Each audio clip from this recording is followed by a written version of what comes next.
Mereka berjanji apa? Membentuk di antara mereka kebersamaan seluruh hidup. Bukan setengah hidup, apalagi setengah mati. Jadi,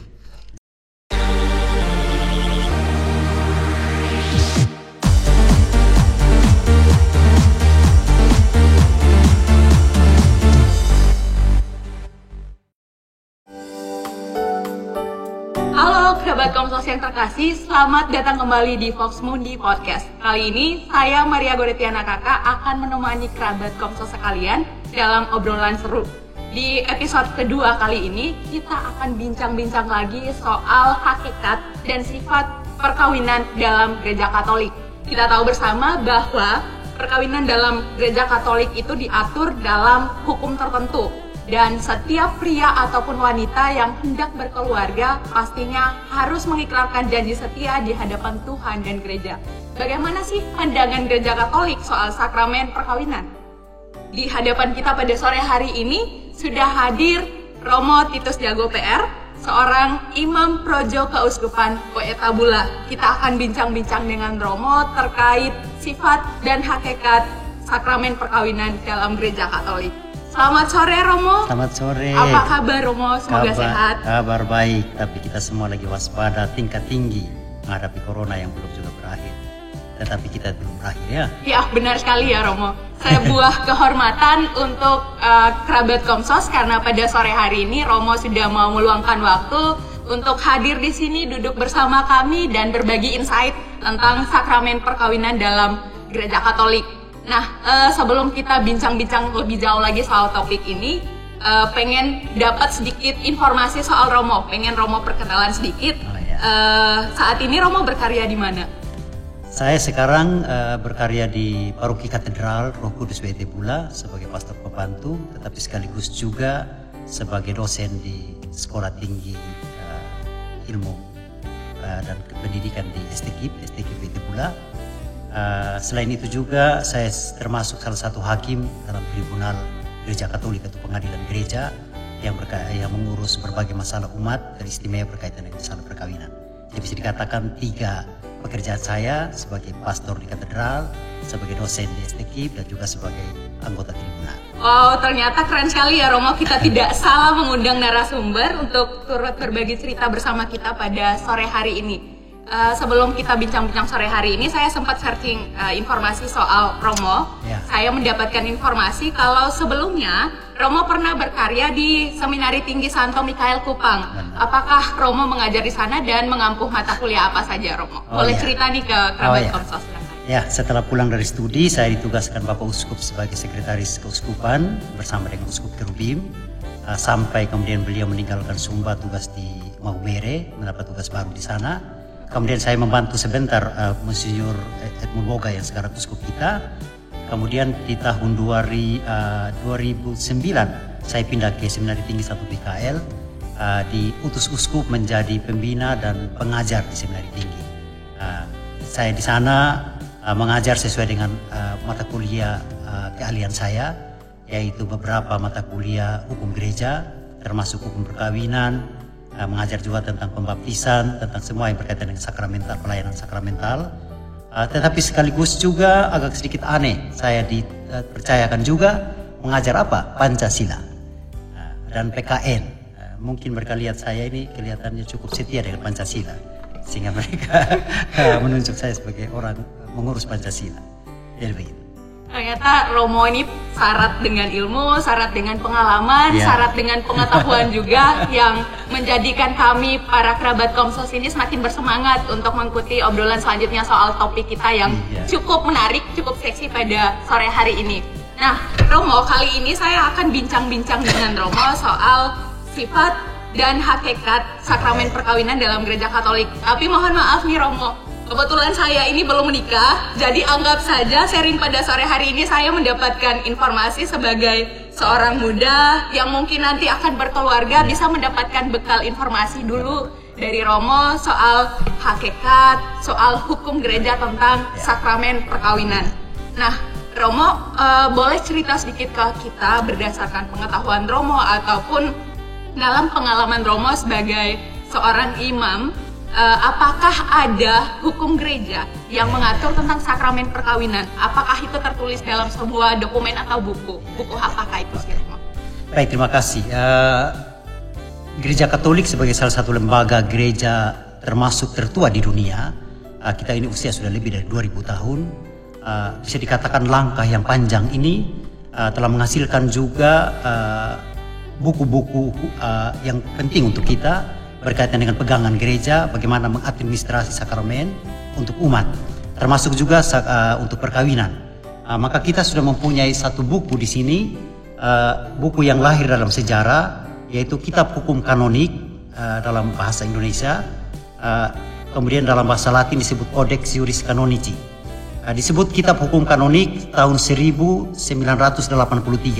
Jadi bisa dikatakan gereja akhirnya mempunyai buku hukum sejak tahun 1983 dan menjadi pegangan kita sampai sekarang, walaupun kemudian ada juga sedikit revisi yang diberikan oleh Paus Fransiskus Paus kita sekarang. Jadi bisa dikatakan buku ini lahir setelah perjalanan gereja hampir 2000 tahun ini. Jadi bisa dikatakan pelayanan gereja yang mulai dari para rasul yang menggantikan Yesus, kemudian itu refleksi dari waktu ke waktu, dari para uskup, dari para imam, dari gereja sejak gereja purba, dan kemudian di gereja modern sekarang ini kita sudah punya satu buku yang lengkap berkaitan dengan apa saja yang berkaitan dengan pengaturan kehidupan gereja, termasuk juga Kitab Hukum Kanonik yang berkaitan dengan perkawinan. Jadi bisa dikatakan semuanya ada di sini untuk urusan dengan perkawinan. Jadi buku Kitab Hukum Kanonik. Jadi kalau ada orang yang ingin mendalami tentang hukum perkawinan harus memegang buku ini yang disebut Kitab Hukum Kanonik atau Codex Iuris Canonici. Wow, mantap sekali ya Romo sudah hadir dengan dokumen yang memang tidak bisa kita bantah lagi ya karena sudah ada sumbernya langsung. Nah, dalam Kitab Hukum Kanonik ada salah satu poin ya Romo yang menyatakan bahwa perkawinan itu menjamin kebersamaan seluruh hidup antara pria dan wanita. Bolehkah Romo menjabarkan ke kami secara sederhana untuk kaum awam seperti saya ini supaya nanti kalau misalnya ikut KPP saya bisa memahami poin-poin ini, Romo? Baik. Jadi buku ini bisa dikatakan mulai dari kanon 1, karena namanya buku kanon maka sebutannya pakai kanon. Misalnya buku kanon 1, kanon 2 dan seterusnya. Jadi buku ini memuat kanon 1 sampai kanon 1752. Dari bentangan kanon-kanon ini yang berbicara tentang perkawinan dimulai dengan kanon 1055 yang semua tentu kalau yang dengar ini yang sudah belajar tentu tahu kanon yang mulai berbicara tentang perkawinan mulai dengan 1055. Jadi 1055 berbicara tentang hakikat dan tujuan perkawinan. Hakikat dan tujuan perkawinan artinya ketika orang Katolik mendengar tentang hakikat dan tujuan perkawinan, dia punya pegangan apa ajaran gereja Katolik tentang perkawinan. Sehingga ketika dunia mulai berubah, ada begitu banyak ajaran-ajaran asing mulai masuk, orang Katolik sudah harus memegang ajaran ini. Jadi 1055 bicara tentang hakikat dan tujuan perkawinan. Jadi bisa dikatakan terbagi dua antara hakikat lalu tujuan perkawinan. Kalau hakikat perkawinan menurut gereja Katolik di sini, bahwa perkawinan itu dikatakan perjanjian perkawinan pria dan wanita, membentuk di antara mereka kebersamaan seluruh hidup, dan dari kodratnya terarah kepada kesejahteraan suami istri. Tetapi saya mau potong dulu tentang hakikat. Kalau hakikat itu bicara tentang perjanjian. Jadi perkawinan dalam gereja Katolik boleh berangkat dari perjanjian atau kesepakatan antara seorang pria dan seorang wanita. Jadi bisa dikatakan perkawinan itu bukan hobi, bukan ikut-ikut orang. Tetapi perkawinan itu sebuah perjanjian dari hati ke hati yang berjanji, yang akan mengikatkan diri apapun yang terjadi nanti ditanggung bersama. Sehingga ketika nanti ditanya oleh pastor, apakah engkau akan setia dalam suka dan duka, dalam sehat dan sakit, dalam untung dan malang, dalam muka buruk dan muka baik, itu kalau pastor mau lanjutkan terus, ya kapan akan selesai? Maka biasanya disingkat paling tidak suka duka, sehat sakit, biasanya pastor akan bertanya. Lalu kita akan menjawab ya. Dan itulah perjanjian mulai dari situ. Berjanji untuk tetap setia satu sama lain dalam suka dan duka. Bahkan termasuk juga ketika tidak punya anak. Itu juga bagian dari duka. Misalnya contoh ketika pasangan sakit dan tidak bisa melayani pasangan yang lain. Itu juga bagian dari duka. Jadi bisa dikatakan perjanjian. Perjanjian antara siapa? Antara seorang pria dan seorang wanita. Itu hakikatnya. Jadi hakikat yang pertama perjanjian. Perjanjian antara siapa? Seorang pria dan seorang wanita. Mereka berjanji apa? Membentuk di antara mereka kebersamaan seluruh hidup. Bukan setengah hidup, apalagi setengah mati. Jadi sekali lagi hakikatnya itu pada perjanjian. Siapa yang berjanji? Seorang pria dan seorang wanita. Apa yang mereka janjikan? Yaitu membentuk di antara mereka kebersamaan seluruh hidup. Jadi bisa dikatakan itu hakikatnya. Sedangkan tujuan itu kalau kita lanjut dari kanon yang sama, dia mulai katakan begini. Dari kodratnya perjanjian itu terarah kepada kesejahteraan suami istri, kelahiran anak, dan pendidikan anak. Jadi lihat tadi, dari janji yang berjanji itu laki-laki dan seorang perempuan, lalu mereka berjanji apa? Kebersamaan seluruh hidup. Lalu tujuannya juga bisa dikatakan sepertinya memiliki 3 tujuan, yaitu kebahagiaan suami istri, kelahiran anak, dan pendidikan anak. Tetapi sebenarnya ini bukan tiga tujuan, hanya diurutkan bahwa suami istri bertemu, mereka bahagia dulu, lalu dilanjutkan dengan anak yang lahir, dan anak yang lahir itu kemudian didik.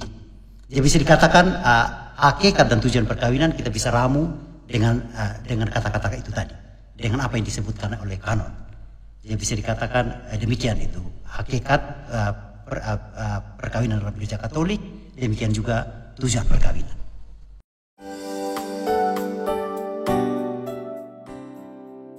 Tidak semua perkawinan dalam Gereja Katolik itu sakramental.